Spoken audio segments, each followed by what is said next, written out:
Hello and welcome to windy Box Hill. The Box Hill Broncos playing host to the Melbourne Unicorns. It's 1v2 on the ladder. Intercept here, no one in front of him, and he struts it into the end zone. He's over, and after 30-odd minutes, finally, Melbourne Unicorns are back in this, JC. 17 points to 5. Lafau gets the offload away, and there's Nabalakasi. Whatever that conversation was at half-time from Coach Tumai Edwards, it's worked. Just soccering it forward. He's got it. Foker is over. Finally, they break down the green wall. Maloney kicks it into the stands. Horner blows full time, and what a famous victory it is here for the Box Hill Broncos. History, JC. Well, hello and welcome to the biggest day of the year here in Victoria. If you're a rugby fan, it is grand final day. Months and months of hard work all come down to this, the big dance, or should I say the big prance, because we are just moments away from the grand final of the 2019 Dewar Shield between the Broncos and the Unicorns. Joining me in commentary today is the one and only Justin Carroll. JC, what a day to be a rugby fan in Victoria. Oh, hasn't it turned on a cracker? It's a beautiful afternoon here at Box Hill. A little bit breezy, but it's quite mild. The surface is nice and firm.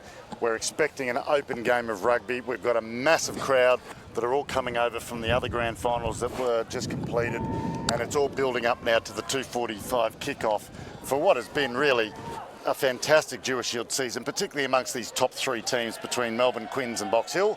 And it's come out now, Melbourne versus Box Hill for the big one. Of course, Box Hill, that's the real story of this season. They've been able to break the stranglehold of Melbourne Unicorns and Harlequins, who have played in most of the grand finals in the past few years. So for them to come to the big dance today on their home track, of course, that's got to be something of an advantage, JC. Well, that's right. And just on that, I mean, Melbourne and Quins have basically shared the last 6 Dewar Shield premierships. So it's great to see another side, forcing their way into the big game at the end of the season, and who knows? I mean, it's going to be a tough ask for them, but really they put together a fantastic season under new coach Tim Belcher, and home field advantage, home crowd, and as I said, a big crowd on a beautiful day, and it's all there for them to take the crown if they're good enough. So we'll read through the starting lineup, starting with Melbourne Unicorns now. The starting 15 today for your Unicorns are Noah, Virone Smith and Taimo Matau. Jeremy Burrell and S.A. Hunganar the Rebel make up the second row, and the back row of Matthew Nabalakasi, Blaze Tusila and Captain Zach Noah. The halves are Reese Fuller and Sam Vaivai. The two wings are Arfa Fa'atau and William Luesi. The midfield of David Massey and Tyrone Lafau brings plenty of experience, and in the jersey, number 15 is James So'iolo. And for Box Hill today, JC.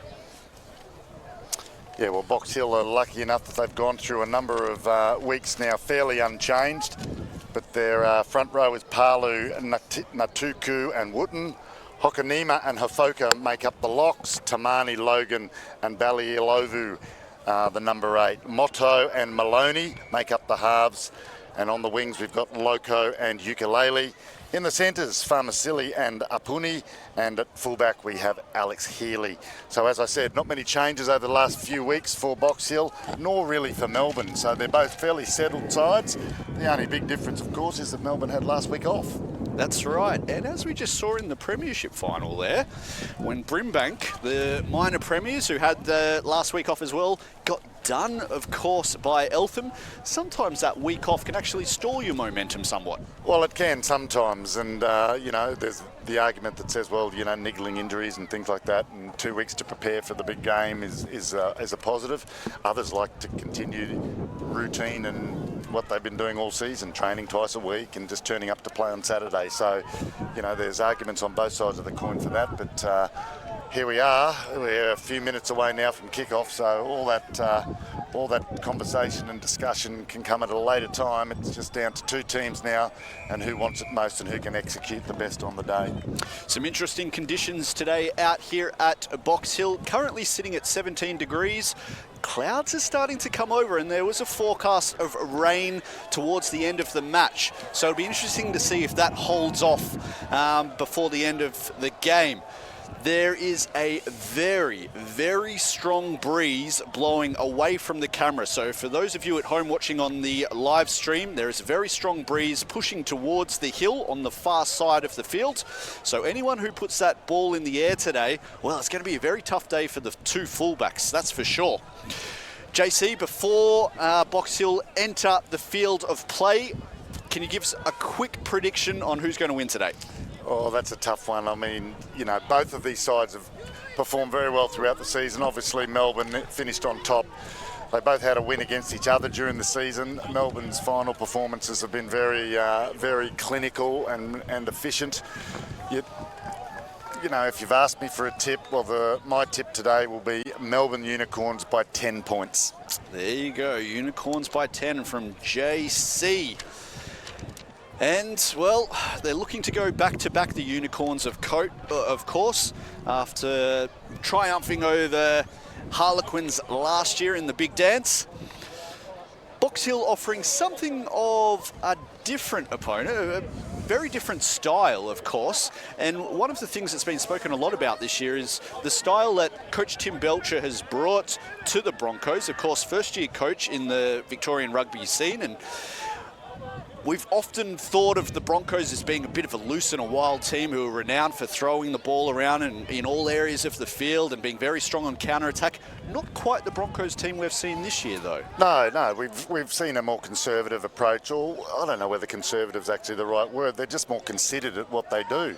You know, they've built a lot more patience through their big forwards, and they don't tend to play that sort of expansive, electric kind of rugby that we're used to. So the good thing about Box Hill is that they're able to do that when the time's right, and on the back of particularly Maloney and guys like Healy, they've been making really good choices and playing some field position and pressure. Just on Tim Belcher, Source, before we move on, I know that his old club in New Zealand are currently watching us on live stream down in the Otago region. And apparently, every time we mention Coach Belcher, the whole club has to enjoy one of the local beverages. So Belcher. There you go. A big shout out to Tim Belcher's old club. I think Southern down there in Otago, and congratulations to Tim on making the grand final in his first year in the Dewar Shield. So well done, and I hope all the boys over the ditch enjoy their afternoon here on the live stream.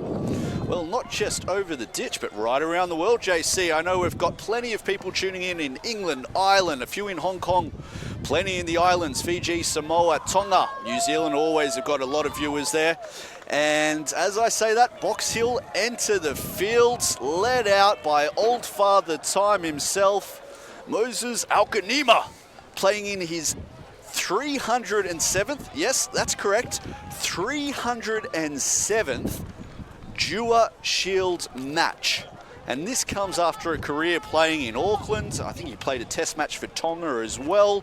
This guy's been there, done that plenty of times. And I'm told reliably by Coach Tim Belcher that after today's game, he is going to burn his boots so that there is no chance that he ever plays again, so that he leaves everything out on the field here today. Do you believe that, JC? Well, only time will tell that, but he has been a great servant to Box Hill, and congratulations to him on a long career, and he's very important to their success today. And we're just getting ready, I believe, now for the national anthem of Australia. Got it.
And Ollie Kellett, of course, will be tasked today with controlling the match.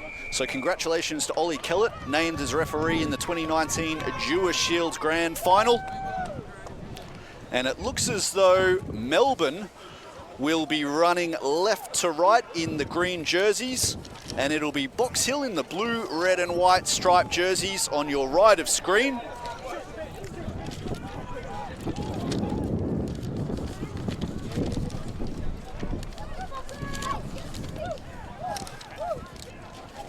And So'iolo will get us underway, the fullback for Melbourne.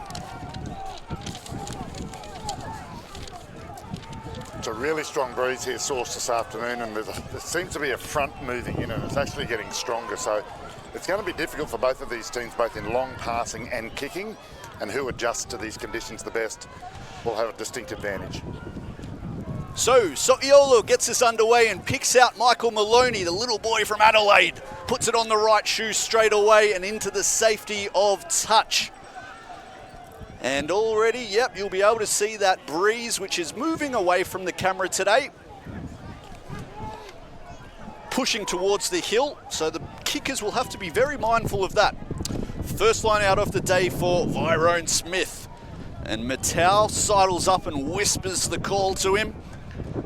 They rush forward and Zach Noah, their captain, claims it. Vai, Hangana, charging it up and brought down by Nutuku. They come to the right again and they find Navalakasi, and rushing up quick on him is Jack Wooden. Coming back down the short side, they find Hangana for his second carry in 3 phases. And the big rebel lock looking to get involved early as Navalakasi takes his second carry of the set. They've made it over halfway now, and Reese Fuller's got options left and right, but he finds Vai on the left, who immediately puts it on the shoe and kicks it out on the full. And, well, coaches no doubt would have spoken at length about the breeze, and Vai hasn't listened. No, and you can see a very conservative approach from Melbourne, very clinical though. Although once they bent the line and got through, they went back into their normal shape and then just tried to nudge the ball in behind, but it was a poor execution. But this wind is going to play some havoc. They go straight to Balialovu at 2, and he claims it. So it's going to be an area where they are tested today, the line out, that's for sure, as Tamani, the danger man from the forward pack, gets picked up and dumped on halfway. Moto finds Halkanima. In his 307th Dewar Shield match, gets smacked by the young man, Hangana. First blood to the apprentice. They work it through Palu, back down the short side, and they're counter-shoving hard here, and Fuller comes away with it. Hangana with the carry on the left edge, gets the offload away and finds Fuller, wrapped up by his opposite number, Moto. And picking and going there is Zach Noah at the base. Early territory here to the Unicorns. Coming around the corner, they find Matau, and all 120 kilos of the prop goes bashing his way into the defensive line. Massey, the British Bulldog, takes it upon himself to advance the ball up to the 22 as the breeze comes in. They're playing advantage here to the Unicorns as Hangana gets his 4th carry of the match. Slow ball there, so Kellett blows it up, and well, the Unicorns will have a penalty about 25 metres out, directly in front. And what do you do, JC? Well, I think in a grand final you take points straight away and try and build some scoreboard pressure. And it's one of those things a coach likes to see every time you get down into the opposition's green zone. You'd like to come away with points anytime you can. Although, whilst it looks like a relatively easy kick to our viewers on screen, with this breeze, so for the kicker here, it will be howling from right to left, and he's actually going to have to allow well outside the goalpost to get this kick through. I'm a little bit worried for our safety up here on the scaffolding. We're up quite high, and this breeze, as you say, more of a gale. A big thank you as well to Warrior Scaffolding for coming in at the last moment, and Marcus and the team out there. Certainly given us a good view of the day's play, and gee, the hill's looking fantastic, nice and full of people, and great support for the Dewar Shield Grand Final day. So'iola, well, before he had a chance to approach the ball, it was blown over, and he takes one step, bangs it through, And cool as a cucumber is So'ialo, first blood to the Unicorns. He's been one of the better kickers all year, so anything in close, even in these conditions today, they'll be looking at getting some points. And Box Hill's going to be very wary here. That was a penalty that gave them a piggyback down the field, and they want to get some territory here and try and build some pressure with possession. So Maloney tasked with kicking off for the Broncos. He'll be looking for Tamani to contest here, although that's gone perhaps a little bit too long and picked out Burrell running backwards. So the young lock has done well to claim it. Fuller. Straight into the pocket he finds So'ialo, and he reefs it long and over the head of Alex Healy and straight into touch. And that shows the difficulty. Alex Healy, who obviously has played a lot of rugby here at Box Hill, thought he had that kick all covered, and it just sort of swung over his head at the last minute and into touch. That's a super touch finder for Melbourne, and has put them back on the front foot. So now an area of the game which has been identified as a possible weakness for Box Hill, the line out. They've gone for the short option, and Tamani is the only real threat, and well, was that straight? You could see the breeze catching it. But nevertheless, coming away with it is big Jack Wooden at the back. And Maloney finds Halkanima in the midfield, and he's held up by 3 green jumpers and somehow manages to get it away. And Healy now trying to dance and gets thumped by Sack Noah. They'll do well here to retain possession. And they do. And oh, Delai Moto, great hand shown by the little number 9. So, Halkanima it looks like. Well, ball allowed to squirt out the back, and Fuller comes away with it. Turnover ball, dangerous chance here now as Nabila Kasi goes for the pick and go, and he's held up in the tackle by Opuni. They've made it inside the 22, and Tusila look to go for a cheeky little pick and go, but hand in the ruck and a chance now to add 3 more points. Yeah, that was a real opportunity for Box Hill. They actually had done some really good work on the inside and had some numbers down this left edge, and Moto saw that, but they just couldn't shift it quickly enough. And of course we saw the turnover there. Box Hill are going to have to be really careful. You can see that Melbourne are targeting that first contact, and they're ripping in really strongly, and the first hits are really physical. We can almost sense them up here on our scaffolding perch. But they've obviously come out to play Melbourne, and they've decided that they're going to try and meet Box Hill up front physically and try and put them off their game. So, refusing to get a teammate to hold the ball on the cone is So'ialo with the peroxide blonde hair. Visited the barber during the week, clearly, as he struts in, strikes it true, and suddenly it's 6-0.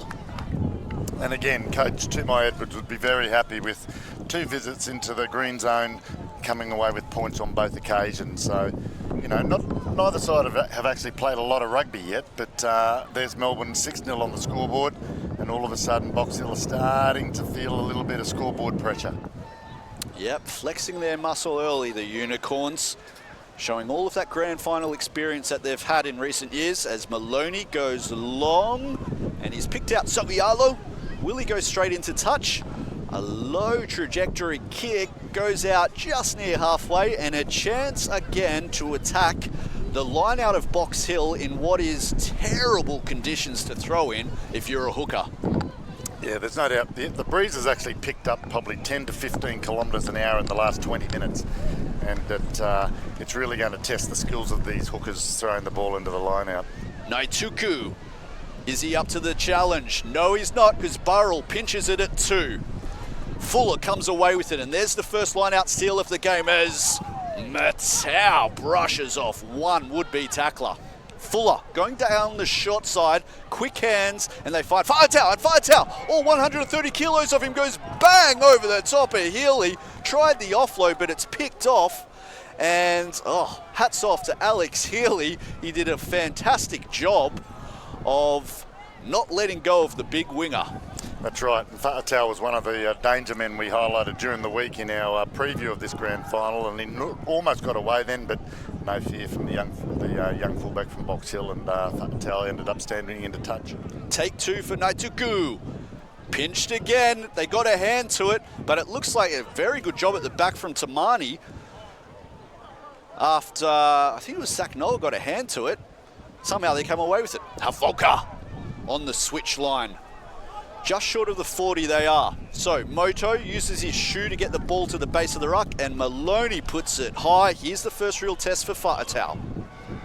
And he takes it. Oh, but the pass infield doesn't look fantastic. So So'ialo puts it straight on the shoe, and Tamani, was that a knock on there?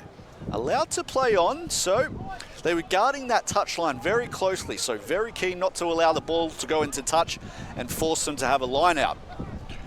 Moto. Hafoka, tip pass, finds Balialovu. Maloney going out the back. Wild cut pass finds Apuni, and Mapuni has to go backwards to clean up the spilt ball. He avoids the tackle of Massey and gets crunched in the middle of the field. Moto, options left and right. He goes to Farmasili on the right, and Farmasili, with that very familiar shuffle step of his, beats the first defender and gets the offload away. Pick and go here from Palu. And was that a steal at the breakdown? It was by Hunganar, but apparently illegally so. So, a let off for Box Hill. Yeah, well, Box Hill at the moment are having trouble bending the defensive line of Melbourne. They've really got a narrow defensive line. They're actually ignoring the outside edges completely. They're concertinaing their defence in nice and tight so they can go in numbers. They know that Box Hill aren't going to shift the ball with long passes in this very strong breeze. So they're just targeting the ball runners and just absolutely pounding them behind the advantage line. So Box Hill are going to have to think of something to come up with some sort of game plan to get either to the outside edge of that or to go in numbers through the middle and try and beat this really strong green wall that's been put in front of them. So it looks like they're going to a full line out, which is something you don't often see from the Broncos. Halkanima is the man at the back. He's certainly not a jumping option. And, well, they tried to throw long, and that has gone about 5 metres onto Box Hill's side of the line out. Yeah, so for all those who are golfers out there, it's almost like they're throwing directly into the breeze. And for anyone who plays golf, if you're hitting into the breeze and you know you get it left or right, it's just going to swing away. And it's the same with these line-out throws. It's not so much that it's blowing across the throw; they're throwing straight into it. So if the ball is not absolutely arrow straight, it's going to blow to one side or the other. Terribly difficult conditions.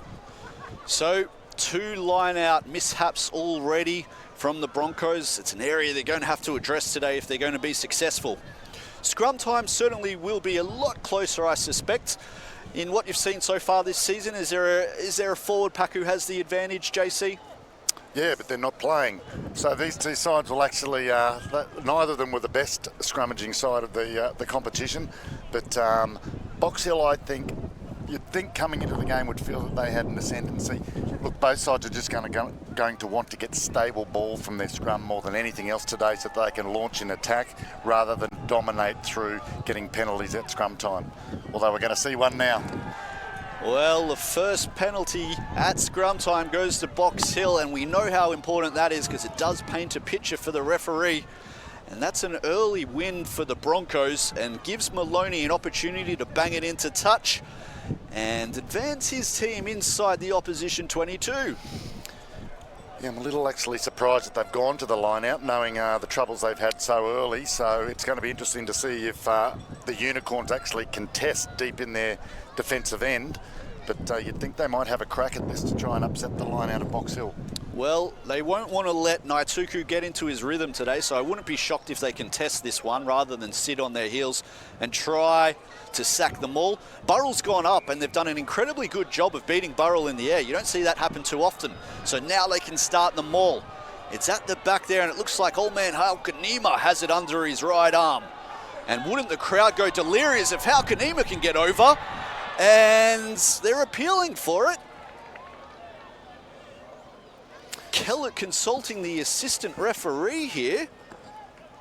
It was a very well constructed maul by Box Hill, and they had Melbourne coming in from all directions, and they really fractured the defensive maul there, but we're gone to the 5 metre line out, obviously taken out by Box Hill with the Unicorns throw, so we'll see if they can exit from their defensive end efficiently.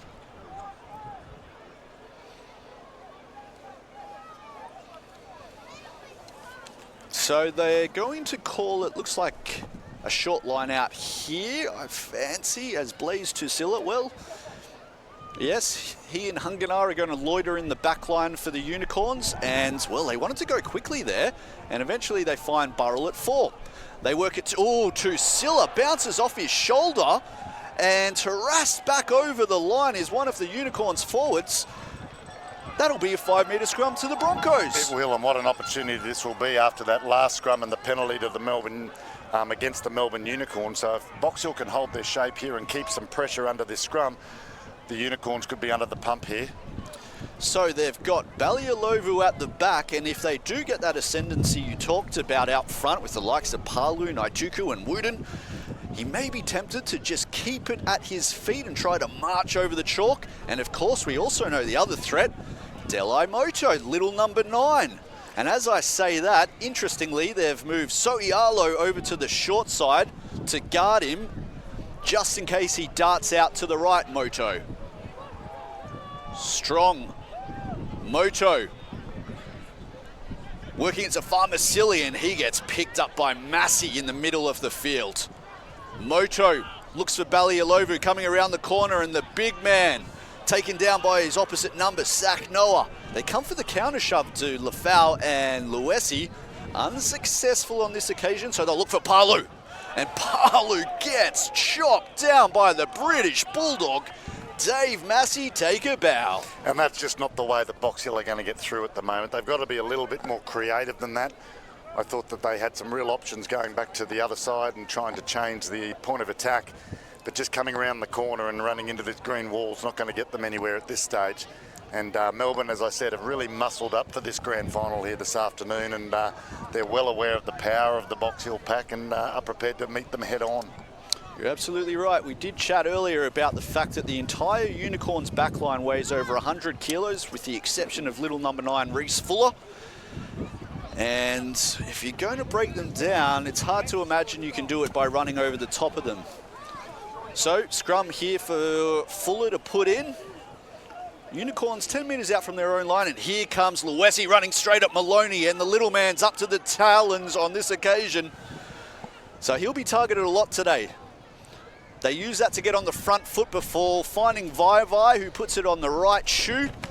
And there's the exit, which gets them about 30 metres out from their own try line.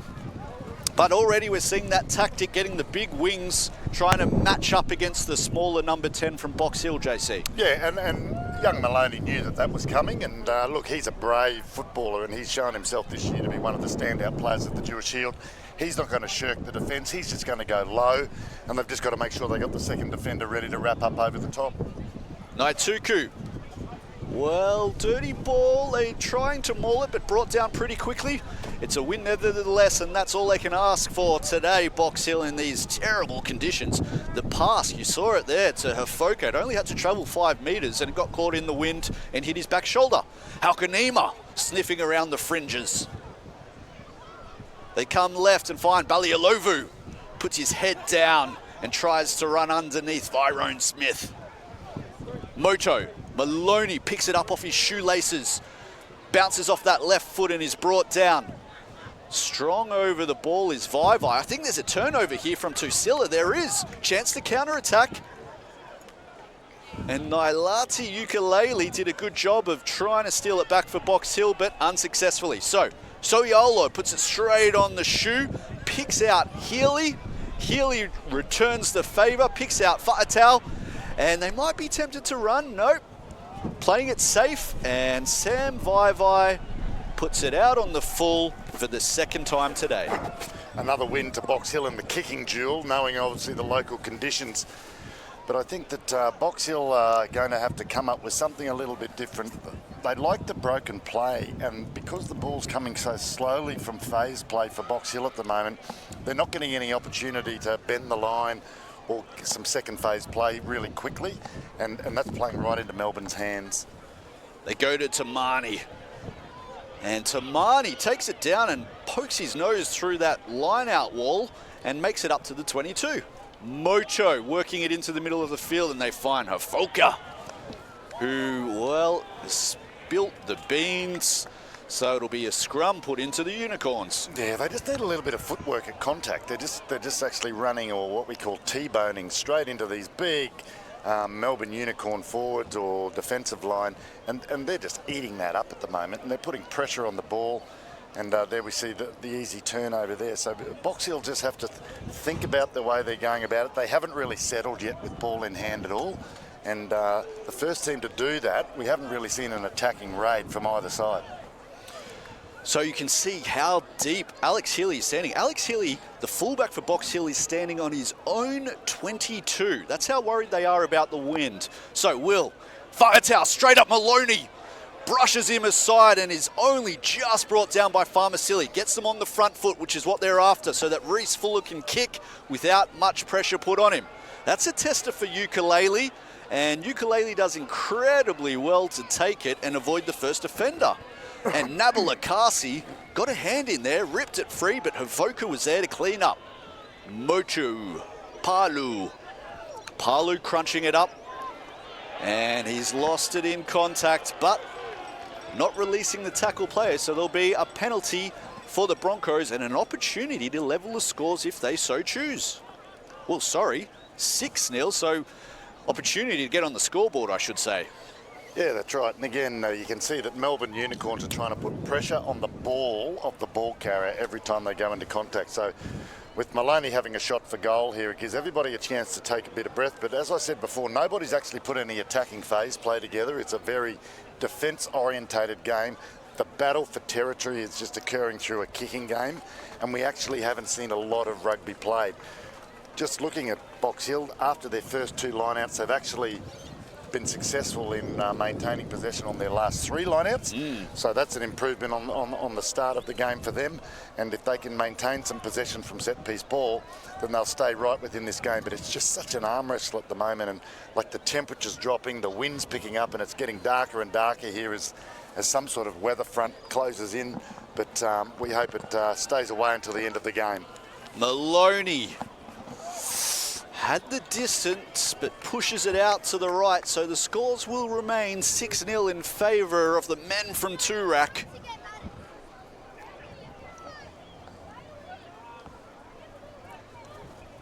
And Soialo, tasked with kicking this 22.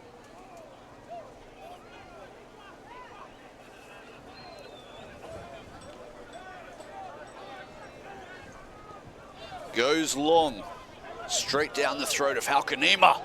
And Halkanima goes charging at Nabila Kasi. And he's held up in the tackle by Burrell, eventually brought to ground. And over the ball, I fancy that's Blaze Tusila.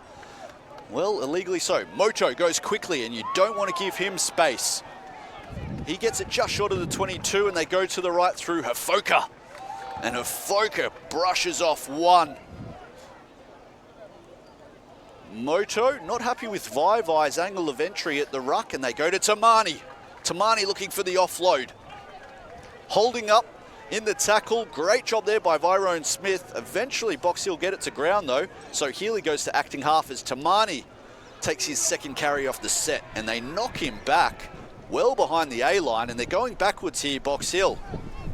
Counter shove from Massey. Forces the knock on, and already we can see incredible pressure being placed at the breakdown by the Unicorns. Yeah, it's all starting to get a little bit argy-bargy out there now, because what's happening is the Unicorns are absolutely flying in at the breakdown, just putting all sorts of pressure on. And Moto knows that, and that's why he took the quick tap, because he wanted to attack them with some broken play so that they can actually get through the line of the Melbourne Unicorns, which they haven't been able to do from general play. So you can see that's just starting to get a bit testy out there at the moment, as the two teams are sort of caught in this arm wrestle and amongst the conditions and the way they want to play. Midfield scrum. They've got a 4-2 split here, just Soialo and Luesi on the right. Interestingly, they've got Maloney defending one on the left here, so Zach Noah might fancy his chances down the short side, and he does. Fuller, though, puts it on the shoe. Luesi chasing hard. The bounce will be interesting, and, well, coming away with it is Soliolo. Tries to get the offload away. Can't, though. Healy does a great job of wrapping up the ball. Chance to go down the short side, and they find Zach Noah, and that's a wild pass into the wind, and it'll go over the touchline. But the bouncing ball favouring the Unicorns from that kick by Fuller. Yeah, well, Healy's feeling as though he's got to cover that far touchline because of the breeze, and feels that if Unicorns are going to kick, he's got to be on that side of the field. But Unicorns were very smart in coming down this shorter side, and there was obviously nobody at home in behind, and the bounce of the ball could have gone anywhere. Naituku, first throw on this side of the field, goes long, picked off by Hungana. Third turnover of the game from line out. To Silla, crabbing across field, looks for the offload, keeps it under the wing though and takes it to the ground. Vai, wide cut to Fa'atel, and Fa'atel runs over the top of Ukulele, gets it inside the 22. Front foot ball here for the Unicorns. Nabalakasi sets up one right, takes the pill in that familiar blue scrum cap of his, and is bundled over the sideline. But this line out, there's no certainty that they're going to claim it here, Box Hill. No, and you can tell from this side of the field, they felt, well, we're throwing straight downwind. We might as well go to the back of the line out, but it was underthrown dreadfully there. So I think they should go back to perhaps short line outs or movement line outs and try and beat them with some speed and tempo. But at the moment, it's an area of difficulty for them, even though their last three weren't too bad. And they've sort of slapped this one down, so it is dirty ball. And Moto goes probing. Oh, and hit hard is Healy in the middle of the field. Massey again involved. Long arm penalty by Kellett though. What are they going to do? Are they going to look to play quick or go to the line out? Well, slow ball. Loco lingers around Ollie Kellett, thinking about a quick tap, but they'll go to the safety of the touchline instead. Maloney on the right foot. Peels off about 50 metres. And I'll tell you what, that right foot of his probably has to be the safest in the competition this year. It is, and it's keeping them in the game at the moment. His kicking game's well renowned. He's been doing it all season, as you say, and it's keeping them in the game at the moment because you'd have to say that Melbourne are slightly on top. They're just showing themselves to be a little bit more powerful. As Naituku.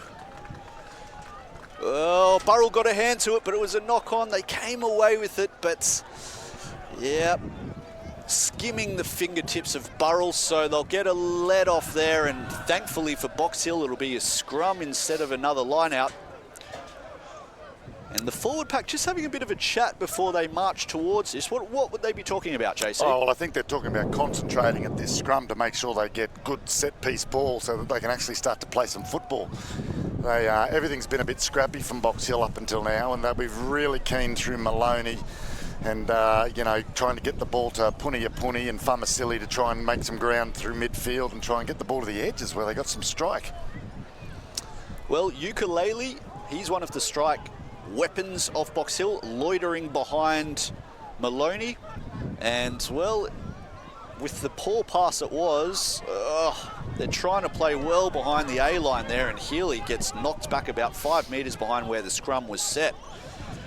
Vai leads the charge with the counter ruck unsuccessfully, so they'll work it back into the middle, and would you look at that, Palu snuck a bit of a Captain Cook and dropped the bickies. Well, for those people who are watching us on the live stream, it's very difficult to actually describe how strong this breeze is.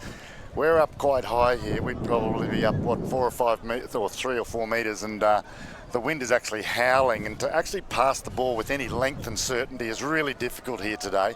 And you could see Box Hill were just trying to play the second man play twice, the double second man play, and just executing that was really difficult. Not one of those passes were accurate enough to make the attacking move fluid.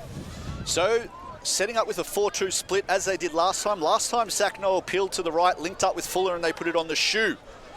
That's where they go again. Zach Noah gets the offload away to Fuller. Fuller thinks he spots a gap, so he goes for a run himself. They get the ball back to the base, and Soliola goes to halfback. He waits for Virone Smith, and he is tasked with getting the Green Army onto the front foot. Second man play out the back. Vivai, short pass for Lefau. And Lefau gets chopped down pretty quick. Smart, so they go to Luesi, the right wing, playing on the left edge at the moment. He's busy for work. But they're slow ball, so they'll look to regain the ascendancy through Nabila Kasi, who's a bit of a slippery eel, it must be said. Often avoids the first tackle with his footwork. As Hunganar goes for another charge, and he's taken very high by Halkanima there. Allowed to play on by the referee, so they come around the corner through Matau. And Hafoka picked him up. Zach Noah with the quick pick and go. Fuller gets the offload from Lefau and gets them within sight of the line. They come to the right. Quick hands needed here. Dave Massey, draw and pass. Has he got the legs? Luesi is in the corner. Try time to the Unicorns. And what about the hands down the right edge? Yeah, and the key to that was there was no distance in any pass that was thrown. They were all within 1 to 1.5 metres of each other. They were just supporting each other laterally, and basically Box Hill just ran out of numbers. Melbourne Unicorns bent the line on 2 occasions up midfield with short interchange of passing. Fuller heavily involved. And once they got on the front foot there, sacked Noah down this short side, shifted the ball, and as we said, with some short passing, and just outnumbered them down until Luesi scored in the corner. So a really well-constructed try by Melbourne Unicorns. They are well on top with ball in hand at the moment. They're beating Box Hill physically at the breakdown, and Box Hill are going to have to just maybe think about the way they're going about playing the game at the moment. I think they've got to try and shorten up their passes and come in more numbers in attack. At the moment, they're still trying to play traditional rugby. So this will be an incredibly difficult kick for So'iolo. Obviously, for a right footer, it's tough enough as it is, kicking from the right touchline. But when you throw into the equation this stiff breeze, which will be going right to left, it makes it incredibly difficult. A bit like threading the needle, in fact. Yeah, and of course, this side of the field's not the favoured side for right foot kickers. So for those of you watching at home, strong wind from right to left on this kick, and kicking from the right-hand side of the field, it makes it difficult to start with. So this will be a very, very good conversion if he is successful.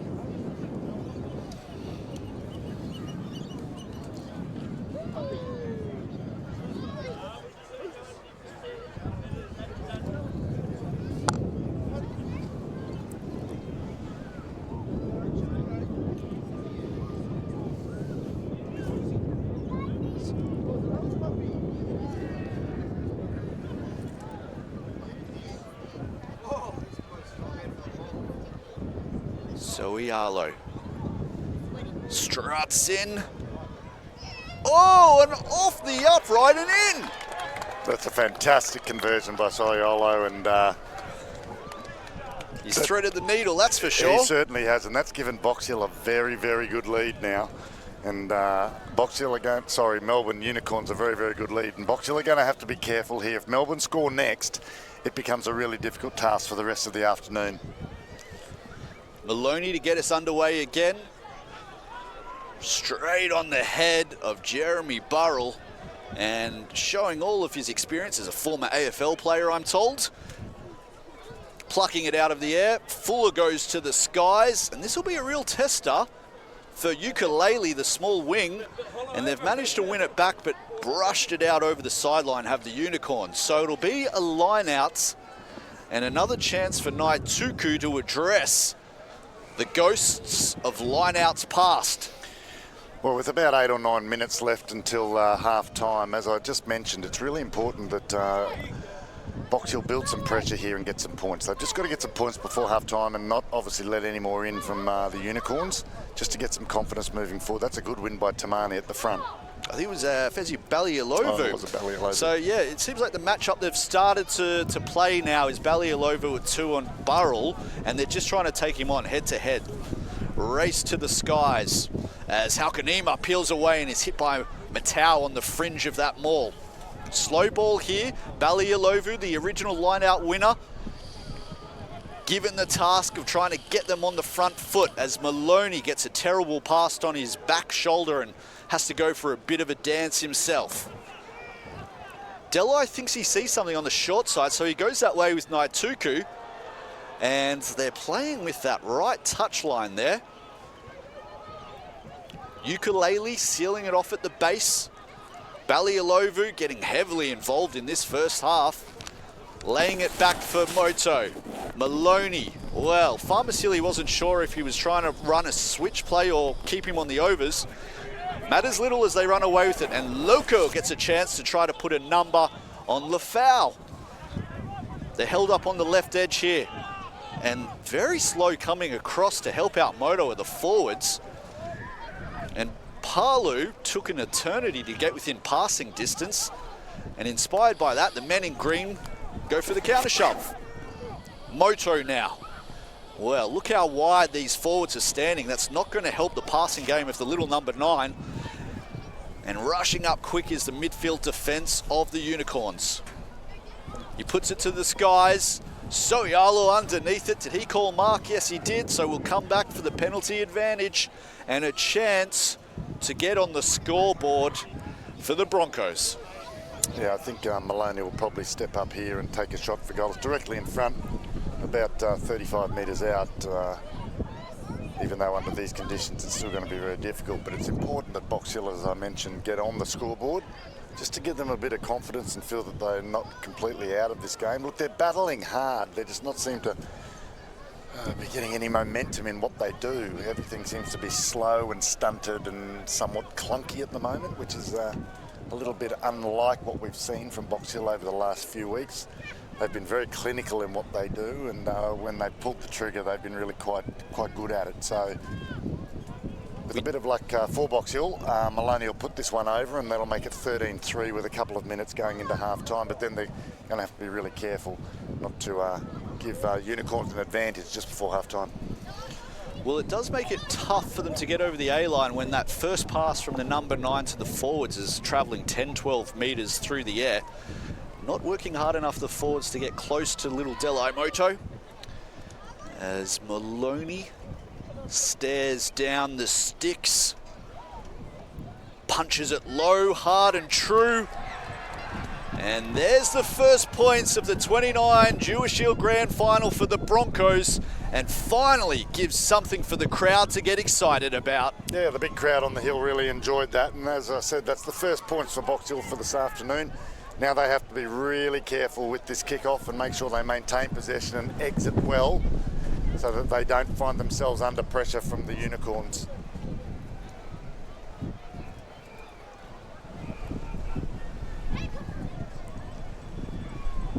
So what kick-off option do they go for here? Jed Logan standing short on the 10-metre line, or do they go down the centre? Soialo puts it high, long and straight, and that's a very, very long kick indeed. Too long, in fact. Is that going to go over the dead ball line? It is. Well, despite the scoreboard dominance that the Unicorns have, the kicking game has very much been won by the Broncos, it must be said. Well, there's been 3 kicks that have gone out on the full by the Unicorns, and now 1 kickoff that's gone over the dead ball line, JC. That's right, and all of it's down that far touch line. So in the second half, Maloney's right foot kick will be targeting that left-hand touch line and be kicking what we call on the breeze. So he's actually winning the battle from the difficult end. Yeah. It'll be easier for him to kick in the second half, so it'll be interesting to see. And here's an opportunity for Box Hill to attack both ways, and they've gone with the 3-1-3. Yeah. So Healy, the fullback, hiding behind the scrum. Options to go left and right. We've seen Delai Moto bounce out on numerous occasions when he's shown a lot of space on the open side, and that'll put him in a match-up with Vaivai, but not when you've got a scrum like that, and Zach Noah comes off the back. Now, they've got numbers on the left for the second phase if they get quick ball here. Fuller goes digging. That's where they go. Hungana tucks it under the wing and tried to get an ill-advised offload away. So a chance to counter-attack through Ukulele, but we will return for the forward pass. And with front foot ball like that, Was he guilty of trying to throw an offload in circumstances that weren't calling for it, JC? Yeah, he was. I think that in these conditions, you've just got to make sure you maintain possession rather than giving it away cheaply. So he'll probably be disappointed in that. It was probably on, but it's just really difficult to execute in these strong winds. And now this is a chance for Box Hill to redeem themselves. The last scrum, they just didn't concentrate. They haven't been under that pressure all day, and they just let Unicorns absolutely wail away on them in the last scrum. So let's see if they can lock down on this one and get some good ball. Another good shove from Noah Smith and Matau. Valialovu has to pick up and do the dirty work himself though. Slow ball at the base. I fancy Moto's at the bottom of that ruck because they've got no halfback in place, forcing Havoka to go for a pick and go himself. Moto eventually gets there, throws it back in the pocket to Maloney, and Maloney puts it on that trusty right boot and picks out Fatau. He finds Soliolo, and Soliolo linking up with the big man. Here he goes in open field.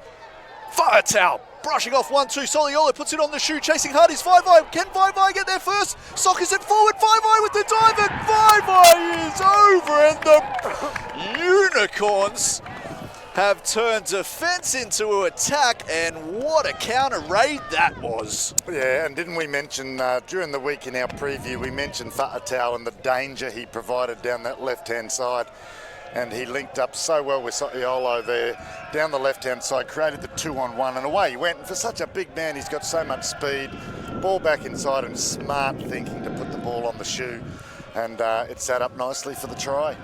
I'll let you in on a little secret, JC. I was having a chat with my man from the Unicorns on Wednesday afternoon, and after you had it go at Fa'atau during the week in your little preview saying that he might be a bit slow on the turn, he called up his coach, Tumai Edwards, in tears.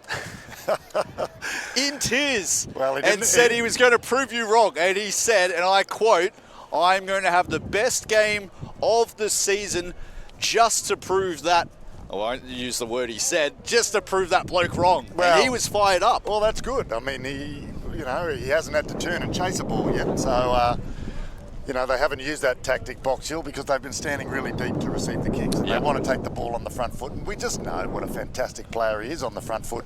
And if it's fired him up, so far he's been one of the Unicorns' best. Well, he's certainly running with a man with a purpose today. Every carry he's had, like he's been possessed by a demon or something. I haven't seen him run this hard all season, and he is flattening guys. So, as we approach the half-time break, we're going to get your thoughts on the man of the match, but it'd be an early contender, that's for sure. Soialo competing with the breeze and the noise of the vocal home crowd. Walks in, strikes it, nails it. And that'll be halftime as well, JC. The Unicorns, looking to go back-to-back, have come out swinging in this grand final. Yeah, they certainly have, and they did it with the first 20 minutes of just being superior with their physicality. They just tore into the breakdown, said to Box Hill, yeah, you got this big pack, you think you're so big and tough, have a look at this. And they just came out and ripped into them. And it created slow ball for Box Hill, spoilt ball for Box Hill, so they could get no rhythm. So all they did was went back to Maloney and kicked, and they kicked well. But every time they went to line out, sure, there were 3 line outs in the middle of the half where Box Hill did well, but generally their line outs have been messy. The ball hasn't been clean coming back to Moto, and Moto hasn't been able to adjust to this strong wind. And I think that he and Maloney have to have a chat at half-time about the distance Maloney is standing away from Moto.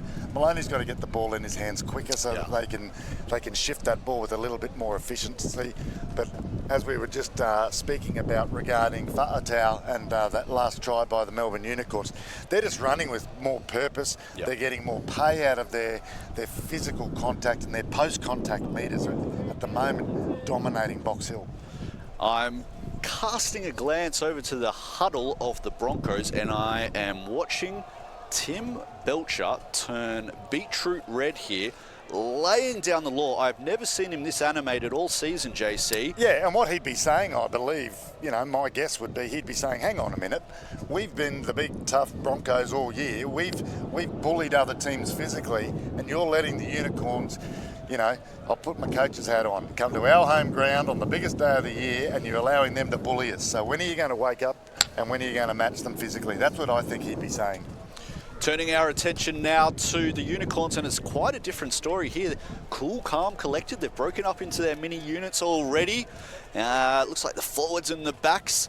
What's Coach Tumai Edwards saying to his men from Toorak at the moment? He'd be saying, do exactly what you've done in the first half again in the second half. Eliminate the 50-50s. We don't have to push it. They're going to have to chase the game. So be aware of an up in tempo from Box Hill. Be aware of quick taps from Moto and them shifting the ball and these wingers coming into play. They're going to have to play some risky rugby now to try and you know, get this 17-point deficit reduced as quickly as they can, because the longer they go into this second half, the more difficult it's going to be for Box Hill. Right, you are. Now, 20 points to 3. Big lead, certainly not one that's insurmountable. I want to get your thoughts on maybe two names from each team of possibilities for your man of the match. Who's caught your eye in the first half, JC? And we'll start with the Broncos. Yeah, with Box Hill, look, the two that I've been really impressed with, Balialevo from Box Hill. His work rate, his line-out work, and he's been everywhere, really, and he's really stepped up, so he's been really impressive. And then the ever-reliable Maloney, his kicking game's been outstanding, as we nearly get blown off our scaffolding, and we've got tents flying everywhere here. But Maloney's just directed them around the park really, really well. So it's going to be up to him to continue that in the second half to get them some territorial dominance. Like you mentioned of Balialevo there, we were very concerned about how Box Hill were going to approach the lineouts for the grand final. We knew it was an area of concern, an area that the Unicorns were going to look to target. Burrell obviously leads the competition, the number 2 jumper for Unicorns, leads the competition in line-out steals this year. An interesting tactic, they've turned to Balialevo to contest with him straight up at 2. And they've almost said, you know what, we're going to take you on at your strength, and throwing up Balialevo at 2. And when they have lost the ball, it hasn't been straight out steal from Burrell. It's been more of a wayward throw. Balialevo's done a pretty good job matching up against the famed Burrell. He has, and what they're doing is they're taking the focus off Tamani, and because obviously they knew that the Unicorns would target Tamani because he's been so successful with his line-out jumping all year. So don't be surprised if they now go to Tamani in the second half and expect that to try and catch the Unicorns off guard. And just on the Unicorns, look, their back row today has just been absolutely outstanding. Nubala-Kasi, Tuasila and Sack Noah have just led the way, pressure at the breakdown, ball carries around the corner. The other forwards have fed off that. And of course, we've spoken at length about our man Fa'atau on the left wing. He's probably been the dominant player of the game so far. And the way Sotiola's kicking, and particularly for goal, it's given the Unicorns this big lead.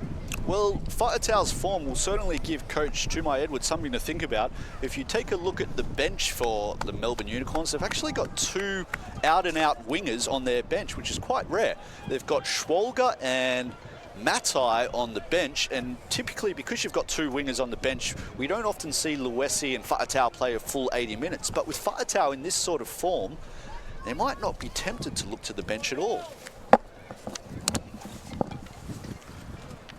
So, getting us underway in the second half here of the 2019 Dewar Shield Grand Final will be Michael Maloney.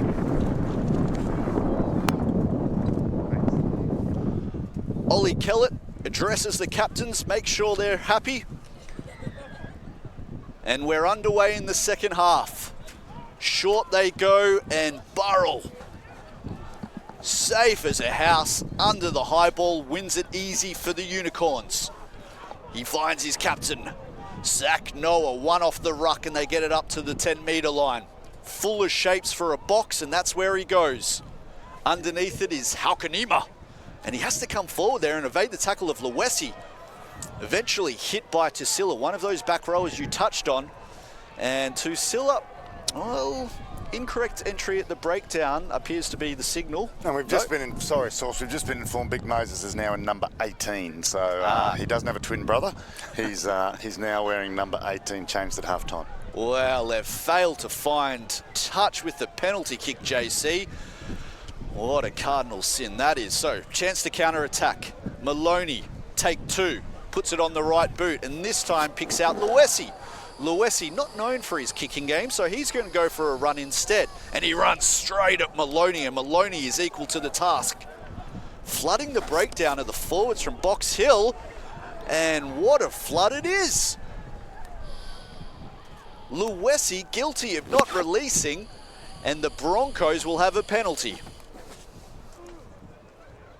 Well, you can see clearly the instructions from Coach Belcher at halftime is just to be harder at the ball at the breakdown, put some pressure on this Melbourne Unicorn team, don't let them have their own way. And, you know, the first few minutes for the Box Hill team has been really, really positive.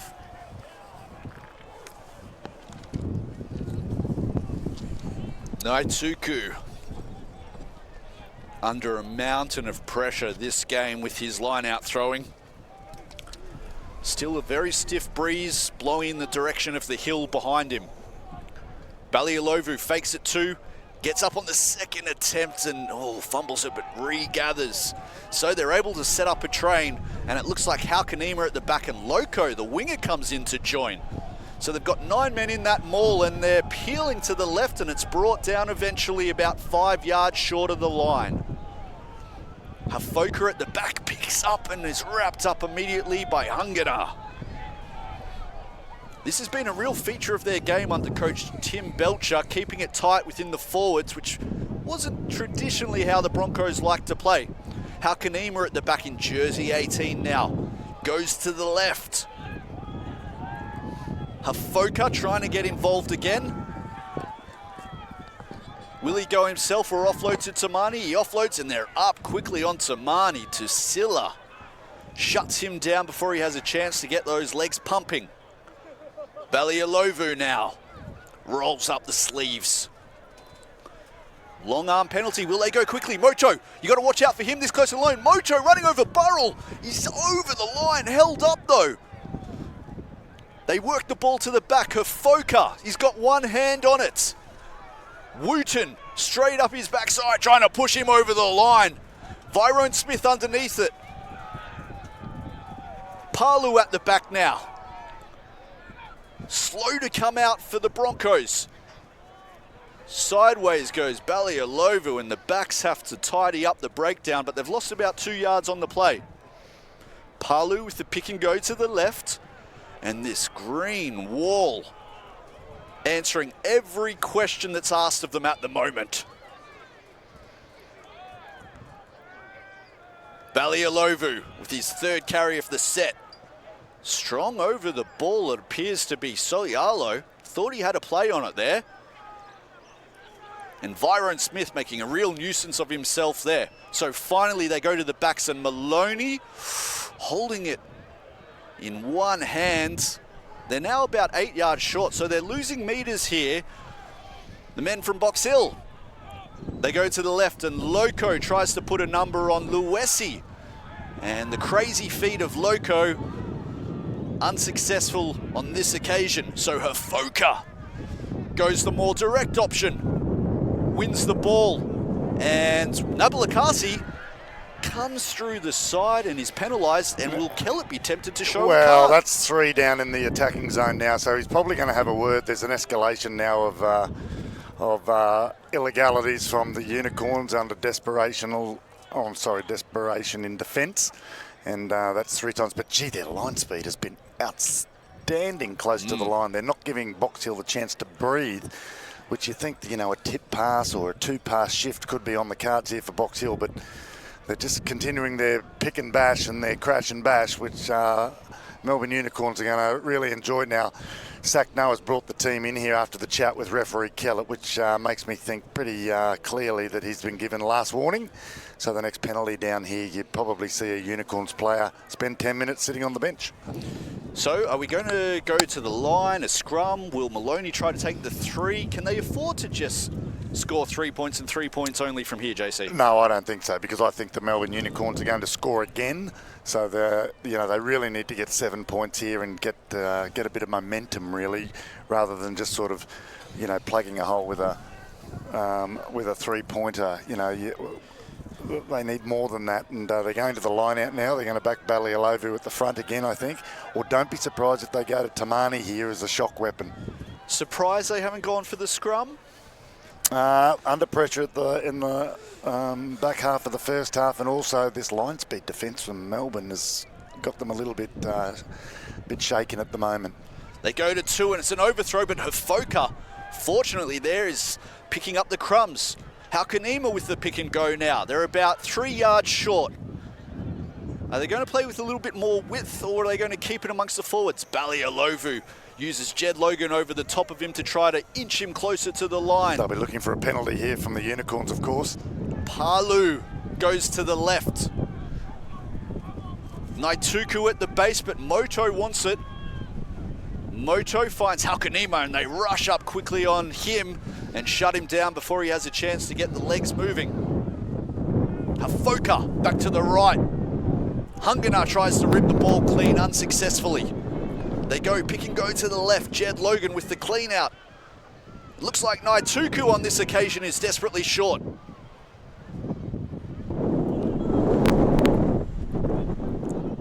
Inches from the line here as Virone Smith tries to make a nuisance of himself. They go to the right. Is he over? I think he is. And it looks like Hafoka. And the car horns are going, and the Box Hill crowd suddenly brought back into this game. Yeah, and that showed some fantastic patience from Box Hill.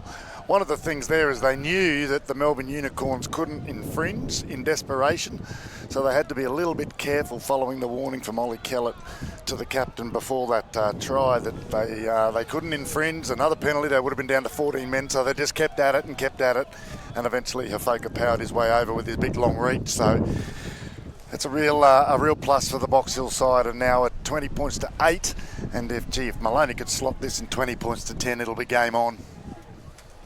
So big Hafoka, and they've got a monster pair of locks. We've talked about it all year. Hafoka and Halkanima, quite unique in terms of the team that they've got, in the sense that both locks aren't jumping options. They never actually throw to either of them because they're so heavy, both of them. But what you sacrifice in the line out, you make up for in other parts of the game, as we saw there. That's right, and at the moment the trainer's looking at Steve Palu. I think that's Steve Palu, is it? Yep. Number 1, and I hope he's okay, because he's been very impressive so far, but it looks like... Oh no, he's just getting out of Michael Maloney's way as he takes this conversion attempt.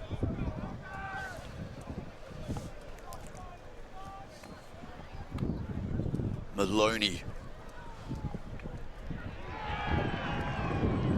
creeps it over the black dot, and the Broncos are back in it.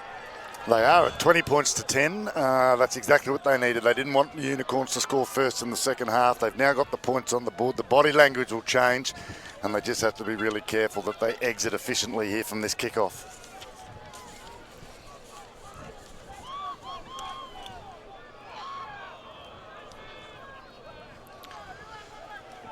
So Vivi having a bit of a chat with Ollie Kellett here. I'm not sure what that's about. Did the warnings restart now that they're out, that they've come away with a try? Oh, I don't think so. Not if Box Hill can get down into that 22 really quickly. I wouldn't want to be Unicorns infringing again down there. They couldn't have picked out Tamani any better if they tried. Easy win there for Box Hill, and this will set up an easy escape route if they should so choose. Balialovu, though, taking it very close to the sideline, which isn't favourable for the kickers, I would have thought. So they have to work it back into the middle through Naituku, and he gets chopped down pretty quickly. They've spent 2 phases going nowhere, so Hafoka, the try scorer, is tasked with trying to get them into better field position. They're onto him pretty quick, smart. So Moto goes for a dance, gets an offload away, and Farmasili finds Firetown, and the big man breaks through and finds Lafau in support. Hot on attack now with the Unicorns. Fuller comes down the short side where he finds one teammate against 6 defenders and realizes pretty quick smart that wasn't the right option.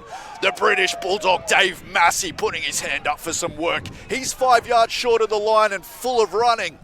They got Matau out the front, they go out the back, and a crossfield kick looking for Luesi. This will be a miracle try, and it's beaten Luesi into touch.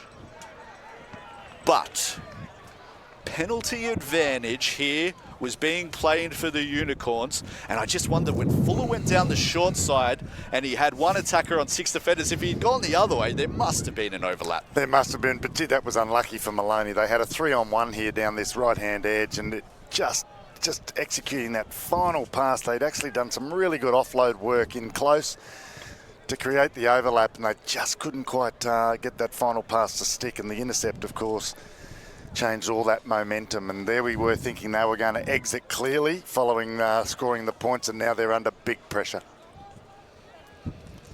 So, options here in attack. We can see Fa'atau loitering behind the scrum. He would fancy his chances if he can get it. Zach Noah at 8 can peel away if he wants to. We know Dave Massey gets over the A-line more often than not. This is the threat they pose, the big back line of the Unicorns. So many men who have got a real power game behind them. Threats right across that back line, JC. Yeah, absolutely. You can just look at the size of them as they line up here on the right-hand side of the scrum. They've got all 5 of these backs, 6 of these backs out on the right-hand side. So they're either setting it up for a first phase crash and then either to come back this way or go hard round the corner that we know Unicorns do so well. Yeah, my money is on them going the same way and using the momentum of their big men like Fa'atau, Noah, Zach Noah, Hunganar coming around the corner and just trying to blast them out of this game. Strong shove there, and Zach Noah keeps it at his feet. He's got the penalty advantage if he wants it. The backs are swinging to the left through Fa'atau. Fuller wanted to go. Ooh. Well, they considered a quick tap, but I think calm heads got the better of it. And they're going to take it back for what I suspect will be another scrum here, JC. Yeah, and I think the Unicorns are going to try and do exactly what they just did, and that will be to put some incredible pressure on the Box Hill forward pack, get them going backwards and either get the penalty try, or if for some reason Ollie Kellett tells them to use it, they'll use that crash ball that we were speaking about. But gee, the Box Hill scrum has really fallen apart in the latter half of the first half, and ever since the second half has started. Very interestingly, when they had the advantage there, and it was clear that they had the long arm advantage, Fa'atau sweeped around to the short side of the scrum, and I fancy that they were trying to create a matchup where it was him on ukulele. Yeah, 1-on-1. And yeah, 10 metres out. That's a 50-kilo weight difference between ukulele and Fa'atau on this near touchline. Yeah, that's right. So that's one possible attack option that they can have if they've got the advantage. Fa'atau on ukulele. Of course, he can attack Maloney if he goes to the right as well. Plenty of options. Zach Noah at the back. Clean ball here for Fuller. He can pull the trigger whenever he likes. And he likes. Fa'atau straight at Maloney and gets within 1 yard of the line. Around the corner comes Hunganar. And another 120 kilos goes banging on the defensive line. Pick and go here. One to the right. They must be over surely. Underneath the black dot. Pick and go. Try time to the Unicorns. Same way. Bang, bang, bang. It's only so long you can hold out the green machine. Yeah, and that's exactly what we thought might happen, isn't it? Ollie Kellett, the scrum wasn't going to dominate Box Hill as we thought it would. They held on well. Melbourne Unicorn shifted the ball, and then it was just power running. One after another for 3 phases, and Box Hill just ran out of basically kilograms to stop them. They just didn't have them there. They had the bodies, but they just weren't big enough. And that close to the line, you're going to back the Unicorns anytime. And it looks like Lafau, the number 13 for the Unicorns, is getting the pats on the head. And it just goes to show what these big bodies can do in the back line. Of course, an outside centre, but he still tips the scales at 110 kilos. Getting involved doing pick and go, so even the backs have got the size to help out the forwards that close to the line. Well, that's right. And when if this conversion goes over, you're looking at 27 points to 10. It's now or never for Box Hill. And, you know, it was disappointing that they were forced into that error, shifting the ball down this right-hand side that started all this attacking raid for the Unicorns and basically have let them off the hook. Well, changes being made by Coach Tumai Edwards. It looks like Noah and Tusila have been taken from the field of play. Job well done to those two gentlemen. And Kolievu appears to be out on the field, so he'll go to number 8. And we'll try to find, maybe it's Casey Harris, is it perhaps, who'll come on in the front row? Maloney, high and short. Nabalakasi, well, goes just over his head and lands in the arms of Burrell instead. They haven't learnt their lessons because Burrell hasn't dropped a ball all season. Fuller into the pocket finds So'uyalo, and he pumps it long over the head of Halkanima. And Halkanima tiptoes back and finds, well, Villatati, the new man on the field, it appears. I'll try to find out who he's on for in just a moment. A few changes, in fact, for the Broncos, which must have happened during that try. Naituku bashing it up, and as we've seen all day, the line speed of these first 4 defenders from Melbourne chewing up the meters so quickly. Maloney picks out Luesi, and Luesi shapes to kick, but it's all a bit of a ploy to put them off the scent, and he goes running instead. And for the second time today, Luesi has been pinged for not releasing. Yeah, we've got actually mass changes for the Broncos here. We've got Dan Jacopo on there, we've got Leon Karma out there, and we've also got, I believe it is number 17, Ben Williams is out there as well. Yeah. And Villatati's out there also. So number 20. So mass changes following that last try. Obviously, Coach Tim Belcher's trying to change something up, trying to create a bit of a spark in his team to see if he can get a bit of a change in performance. Yeah, so it's Apuni's one of the blokes who's been taken off. Apuni's gone. Farmasili's gone, I believe. No, he's gone to 13, Farmasili, so Jacopo's now playing at 12. Halkanima, they tried to change up at the line out, perhaps in response to the fact they weren't getting clean ball, and Luesi decides to go quickly, and they jam violently. And that shuts down any hint of a threat from the Unicorns. Long arm penalty. Nabalakasi thought he would copy Luesi's lead and go for a quick tap. But with a lead like this in a grand final, wisely decides to play it safe. Yeah, there's no need for Melbourne Unicorns to rush anything at the moment. Just the other player who seems to have come off is Lolahia Loco. He seems to have disappeared from the left wing over there. So Ukulele's still out here on the right.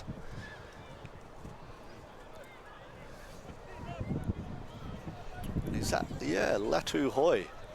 Latu Hoi. So who's Latu Hoi on for? I think it might be, well, not quite sure. I'll try to find it. No, number 18, Moses jersey. White wristband. I'll try to get that for you in just a sec.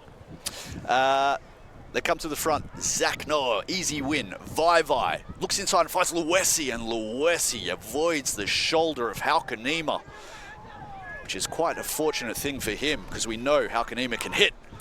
Crashing it up. Is that Casey Harris there? They come down the short side. Vai. Well, charged down by Jed Logan, and Jed Logan has a real play on the ball here. He's got 3 green jerseys chasing him. He picks it up cleanly, and he finds in support the new man, and Leon Tharma crosses the chalk for the Broncos. Wow, what an opportunist try that is for the Broncos. Really came out of nothing, but well, it must be said, it comes out of effort, and Jed Logan put some great pressure on the kick there, chased it through, and I can't believe the pickup on his shoelaces running at full speed in this wind, and then offloading, and the try is scored. And, you know, is that a momentum turner? You have to think that maybe not. Maybe it's more of an opportunist try because Melbourne's had really such dominance in this game almost from the start. But it's going to give Box Hill some belief, isn't it? And all of a sudden, you know, they've got these points on the board, their body language will change, and it's all about the next 2 or 3 minutes following points that has cost them all day. I hate to harp on about it, but it does prove that there is a real difference in the kicking game of the two sides here today. What should have been a pretty regulation in the pocket kick by Vai. He's kicked it out on the full 3 times, kicked it long, or I think it was Soliolo, kicked it long from a kickoff. That's a regulation kick which is charged down, and it's resulted in, well, 5, possibly 7 points against the run of play. Maloney willing the ball over, but out to the right it goes. 27 plays 15 here in the final quarter of the game. Who are we looking at from Box Hill, JC, to lead the revival? Well, he's got some experience out there now in Vitali and Dan Jacopo and some players who have obviously played a lot of games, and as I said, he's obviously looking for some sort of spark, and you know, Leon Tharma scoring that try backing up Jed Logan, so he's got what he wanted. He's got some points, Coach Tim Belcher, but we'll see if, as I said, we'll just see how they go now from this kickoff to see if they can get out of here safely. High in the wind, and they've allowed it to bounce, and Tamani, well, there to save the day is Tamani. In the pocket is Maloney.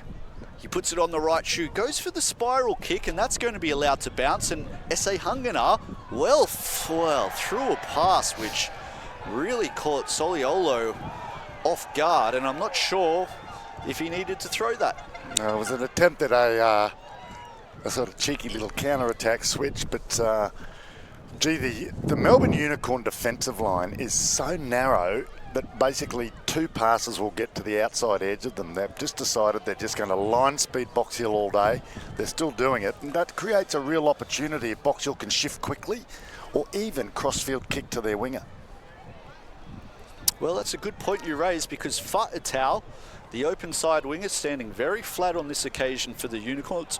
And as I say that, Soialo drifts across behind him. So perhaps he's there covering the open field kick. Penalty. Halkanima wanted to go quickly, probably should have, because they are chasing quite a few points now, and I'm not sure they can slow the game down too much. No, they're obviously 12 points down. They need to score twice, at least 2 tries, and you know, we're into the last 20 minutes. We're into the championship quarter of the grand final, the 2019 Brighton Renault Dewar Shield Grand Final, brought to you, of course, by Brick Lane. Bingo. That reminds me, you've got to get to that Brick Lane tent straight after full time, JC. Yeah, it's just an impressive structure up there on the hill. You can see it in your live screen shot when it pans out up on top of the hill there. The white picket fence, and a number of patrons up there enjoying their fine drop. Naituku. Tamani goes long. Oh, picked off by Kolievu, and the spluttering line out of Box Hill continues. Fuller just outside the 22, puts it on the shoe. Delamoto going back. There's 3 of them, 3 Box Hill guys underneath that. And I was afraid they were going to collide with each other. And look at Leo Tharma go. And Tharma, the substitute, well, hasn't he added in impact since coming on? Moto goes down the short side, and they find Vitali, the other substitute. And Vitati gets wrapped up 5 metres in from touch. Here comes Latu Hoi, a 3rd substitute. So they've cleared out the bench, and they're looking to add a little bit of a spark as Halkanima, playing in his 307th Dewar Shield game, crunches it up. He doesn't usually play this many minutes, and there's an error from the new man, Latu Hoi. Putting it straight on the shoe is Fuller. They pick out Tharma, and Tharma does a little bit of a goose step and chopped down by Kolievu. Slow to get back on side as some of the forwards here from Box Hill, as Jakuba finds Jed Logan in support on the inside, and Logan hasn't stopped trying all day. They go down the short side. Dan Jakuba goes again, but can't make it over the A-line. So they're really struggling to get front foot ball until Tamani does it himself. Tamani breaks into the backfield, just the fullback to beat. Gets on the outside of him, but it's a spectator moment because there's a penalty at the base of the ruck. And, well, that got the crowd excited, all for nothing though. It did, because they've seen Tamani do that so many times this year. All of a sudden break out of a scrum of bodies and disappear into the distance and score a try or set up a try. But obviously an illegality there that created the space for him to go through. And referee Ollie Kellett either got a call from his assistant referee or saw that one before Tamani broke into the backfield. So opportunity now for the Melbourne Unicorns to go hard on attack with about 15 minutes to go in this game. And big thank you while we're up here, JC. Beautiful images brought to us today, courtesy of the scaffolding company, Warrior Scaffolding. And they've done a great job putting it up, because in this wind, we wouldn't have wanted to put up by anybody else. That's right. Thanks, Marcus and the team out at Warrior Scaffolding. Long arm penalty. Well, that's interesting. Zach Noah picked up the ball as though he was shaping to kick, and he got a tap on the shoulder from his fullback. Hey, mate, that's my job. And Soyalo punches it into the corner. Well, that's a great kick. That's about 10 metres short of the try line, and I just wonder if a try here is enough to ice the game. Yeah, it'll be difficult for Box Hill to come back if Melbourne Unicorns get 5 or 7 points here. And but also a good defensive effort here could give Box Hill a great sense of coming home in the last 10 minutes and producing a withering finish. So it looks like Davis Tui is on in jersey 26, I'm told. And he's at the front of the line out. They fake front and go to Burrell, and Burrell's go-go gadget arms get the ball back through a knock on. Well, they'll have a scrum put instead of a line out, which is probably, well, based on the scrum dominance we've seen recently, this could be a real interesting proposition for the forwards of Box Hill. Well, it'll be interesting with all the changes the Unicorns have made recently in their forward pack to see if they can maintain their scrum dominance, and Box Hill really have to lock in hard here and not give away a penalty or be marched by the Unicorn scrum, because they'll be under real pressure. So Luesi floating to the left, and I wouldn't be shocked if he gets first phase ball here. That'll put him in a matchup between the likes of Moto and Maloney. It's at the back, and that's where they go. Luesi running straight at the halves, and he gets it within 4 yards of the line. Burrell has to clean up at the base. They come around through Noah, and Noah thinks he spots a gap, and Noah takes it over the line. Has he got it on the grass though? Held up. Wowee. Wow, Unicorns Rugby 101. Blind winger hard over the gain line, forward hard over the gain line, prop hard over the gain line. Yeah. They're just hard to stop, aren't they, particularly that close to the line. And Box Hill did really well to hold Noah up there as he tried to get the ball down.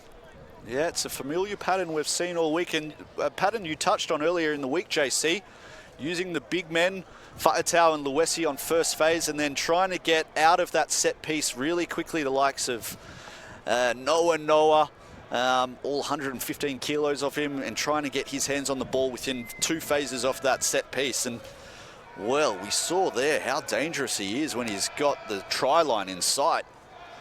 That's right, and it creates a mismatch of big body on little body in the simple physics. Now, they've got one back to the right, Luesi on the right here. They might be tempted, Fuller, to go down the short side and try to get a match-up, Luesi on the new man, Tharma. Or do they take it to the open side where Maloney is?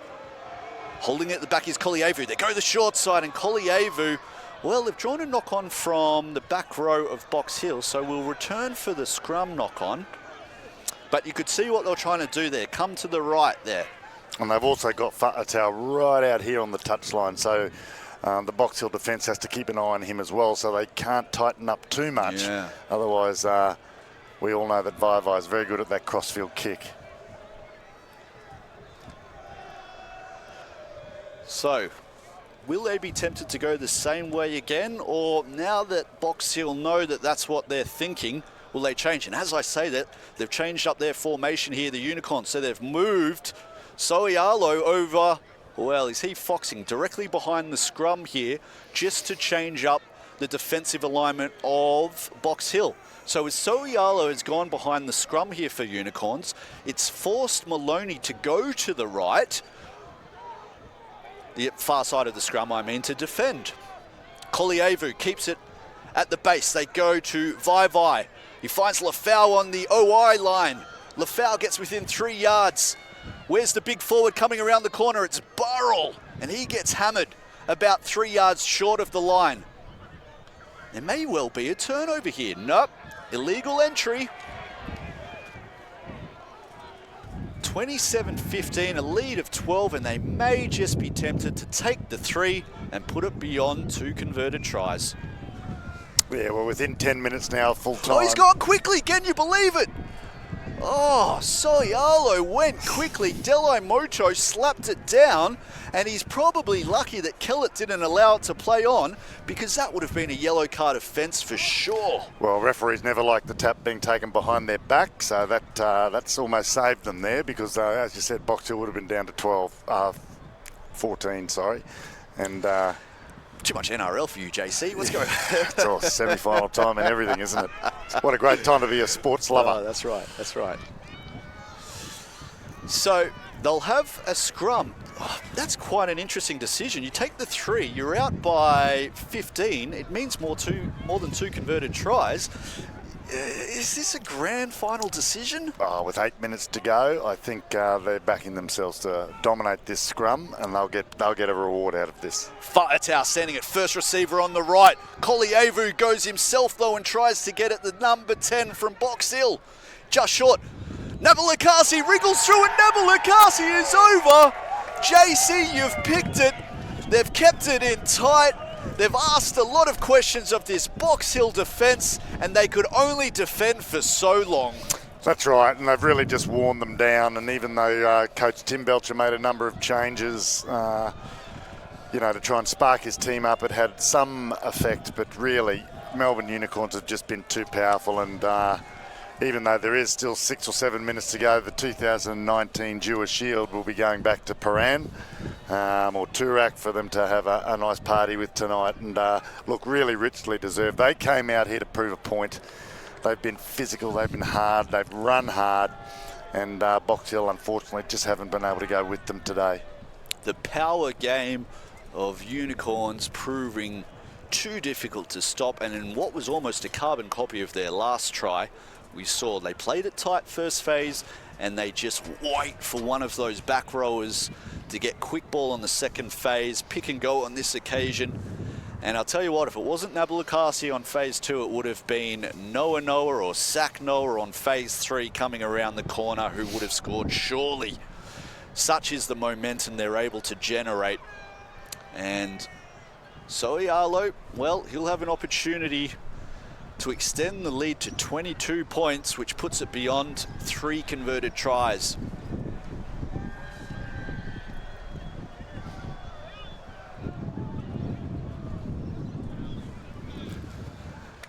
Cool as a cucumber. The peroxide blonde hair of Soialo prances back to halfway after nailing another 2. Well, they've been brave, Box Hill, but as we said, they've been worn down and just beaten by a more powerful side this afternoon. And really, Box Hill haven't been at their best in these conditions. They haven't been able to get any fluency in their game. They haven't really been able to string a number of phases together. And Melbourne just haven't let them play the rugby they want to play.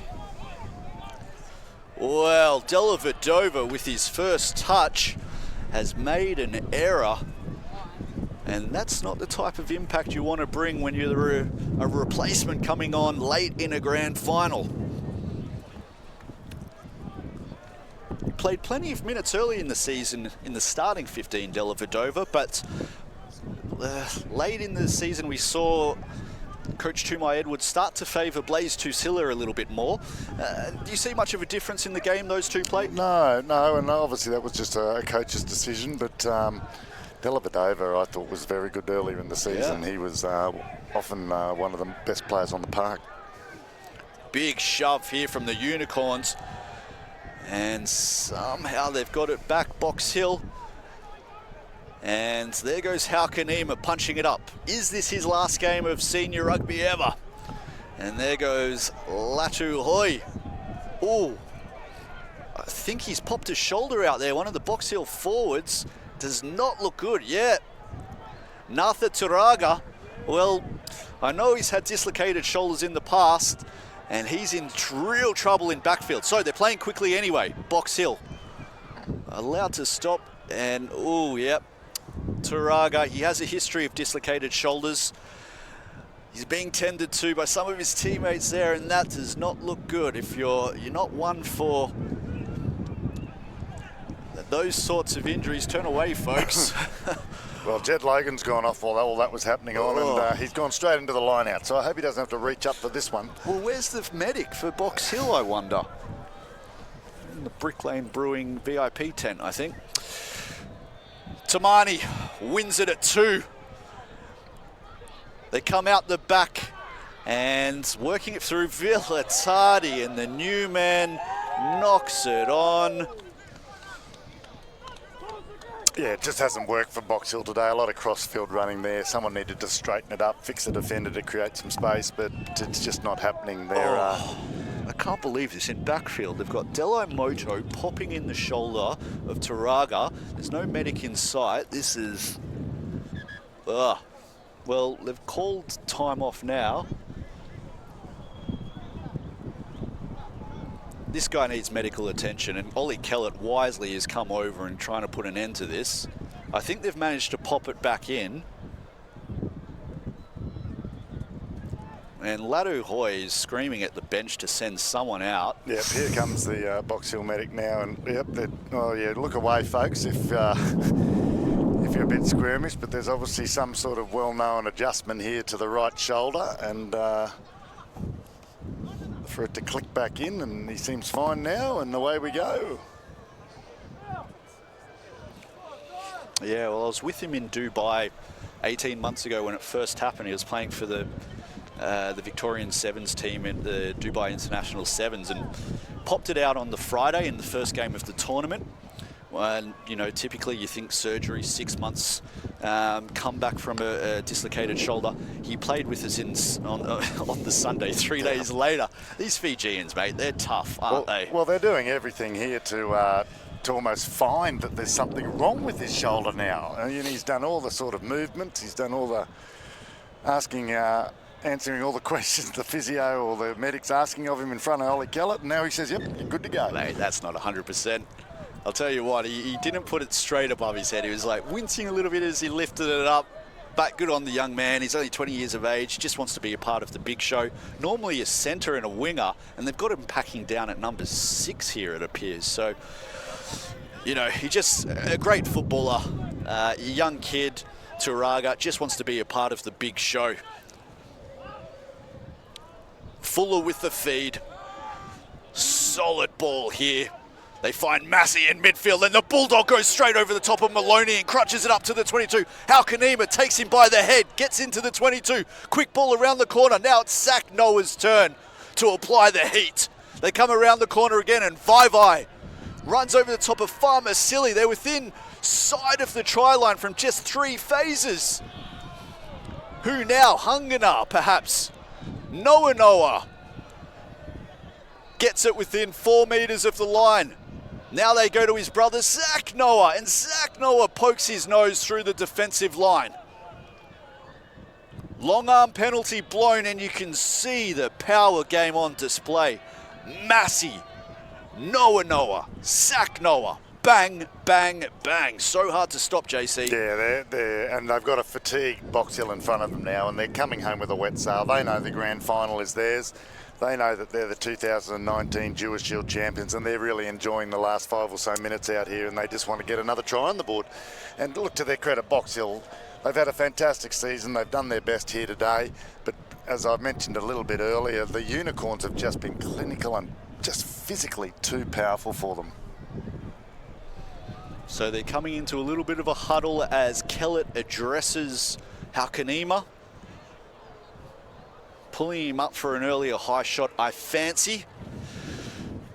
Now, there will be an official man of the match named a little bit later, as per tradition, Dewar Shields. But, JC, next breaking play, I'm going to ask your thoughts on your man of the match. Of course, this is an official one, not this week. But I'm keen to hear your thoughts on who's been the most influential figure in the Dewar Shield Grand Final 2019, the Brighton Renault Dewar Shield Grand Final. Of course, which is part of the semi-final series brought to us by Brick Lane Brewing. That's it. And massive thanks to all our sponsors for helping us with Victorian Rugby. Yep. And the support of grassroots rugby is most appreciated. And here they are going for goal. This probably suggests it's the last play. Your man of the match, JC? My man of the match is Nabal Akasi from the Melbourne Unicorns. I think he has been outstanding. His work rate. And it was all that physicality at the breakdown early on that set the tone for the Melbourne Unicorns. And whilst there's been some other impressive players, obviously Fa'atau and Vaivai's done well, and Virone Smith has been good, and Jeremy Burrell and S.A. Ha'anga, I just think that Nabal Akasi has been the man who had a good influence early on and has continued consistently throughout the match. So congratulations to him. Soialo bangs it through. And there's another 3 points for the men from Toorak.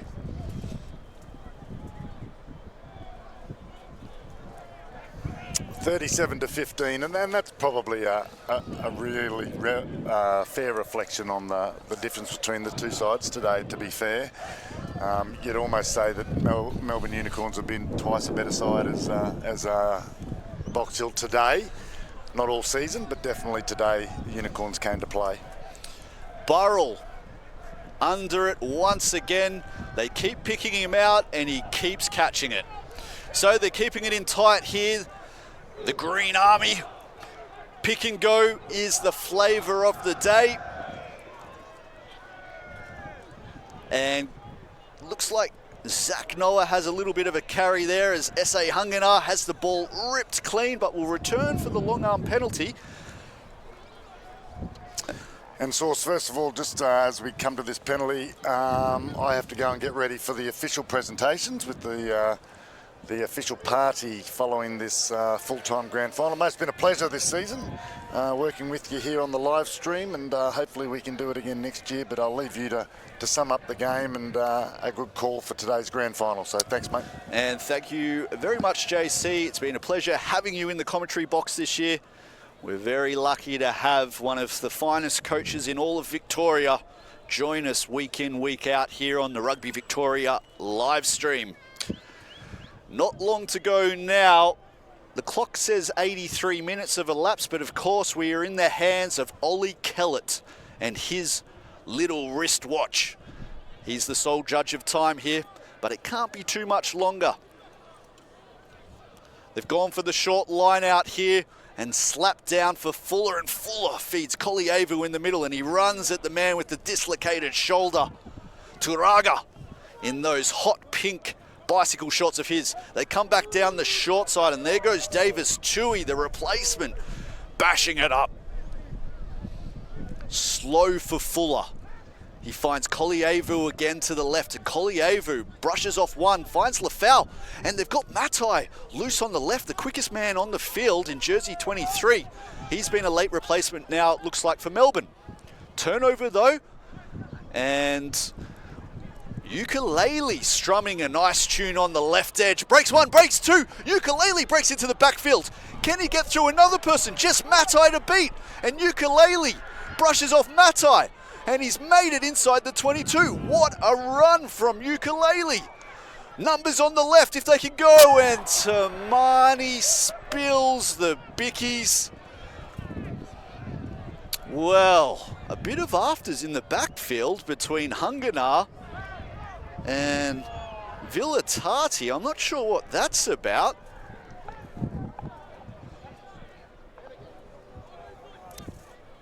Ollie Kellett comes over and whispers a few words just to calm the lads down a little bit. So we'll return for an earlier knock-on, I believe. But ukulele. What a run from the young winger. Scrum here for the Broncos. 18 metres out from the Unicorns line. Dying minutes of this 2019 Dewar Shield Grand Final.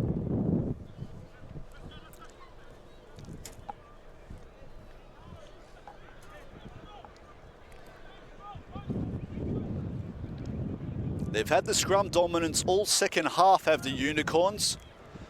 Wholesale changes have been made to the pack though, so it'll be interesting to see if the change in combinations helps Box Hill in any way. Halkanema tries to pick it up. Box Hill come away with it though.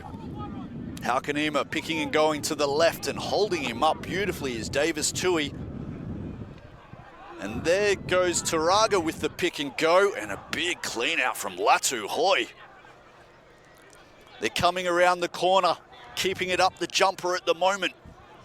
Delai Moto eventually thought he spotted a gap, looks for an offload to Tamani, and Burrell with the interception saves the day for the Unicorns. Soli Ola thinks it's full time, kicks it into the Box Hill grandstand.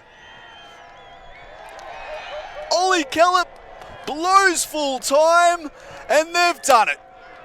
Coach Tumai Edwards and the Green Machine from Toorak have gone back to back. Your 2019 Dewar Shield champions, the Melbourne Unicorns.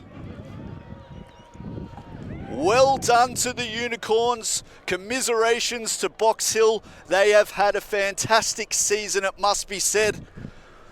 Not many people at the start of the year would have tipped them to be here on Grand Final Day, but under coach Tim Belcher, well, they've had quite a turnaround in fortune in 2019. They've broken the the Harlequins and Unicorns stranglehold on Grand Final Day, dispatched of Harlequins last week, and riding the huge momentum of playing in front of their home fans here today. They really took it to them in the first half, but eventually they were worn down by the big men of Melbourne. They can hold their heads high though. It's been a fantastic season for the Broncos. Quite a revival for this club, it must be said, but take nothing away from your champions. The 2019 Bryden Renault Dewar Shield champions, Melbourne, and congratulations to them. That's all we have time for today, folks. Thank you so much for joining us this season on the Rugby Victoria live stream. It's been an absolute pleasure taking the game into your house every Saturday. And remember, you can tune in again on Wednesday night at 8 PM on Channel 31 to catch a full match replay. And we look forward to seeing you again next year in 2020 when we do it all again. Thanks for joining us.